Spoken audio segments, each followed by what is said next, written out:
চোখ রাঙাচ্ছে corona virus. সারা দেশে আবারও সংক্রমণ বাড়ছে প্রাণঘাতী এই ভাইরাসের। এরই মধ্যে সতর্কবার্তাও জারি করেছে স্বাস্থ্য অধিদপ্তর। এমন পরিস্থিতিতে এইচএসসি পরীক্ষা পেছানো হবে কি না তা নিয়ে সামাজিক যোগাযোগ মাধ্যমে বিভিন্ন তথ্য ছড়িয়ে পড়েছে।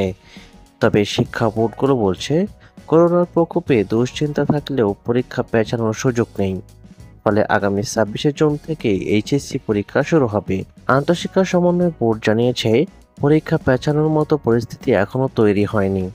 করোনা সংক্রমণ রোধে সবাইকে স্বাস্থ্য অধিদপ্তরের নির্দেশনা অনুযায়ী পরীক্ষা কেন্দ্রে আসার অনুরোধ জানিয়েছেন কর্মকর্তারা। এ বিষয়ে ঢাকা মাধ্যমিক ও উচ্চ মাধ্যমিক শিক্ষা বোর্ডের পরীক্ষা নিয়ন্ত্রক অধ্যাপক এস.এম. কামাল উদ্দিন হায়দার গণমাধ্যমকে বলেন, করোনার প্রাদুর্ভাবে আমরাও দুশ্চিন্তায় রয়েছি, তবে পরীক্ষা পেছানোর মতো পরিস্থিতি হয়নি। পরীক্ষা পেছাবে না, নির্ধারিত সময়সূচি অনুযায়ী পরীক্ষা শুরু হবে।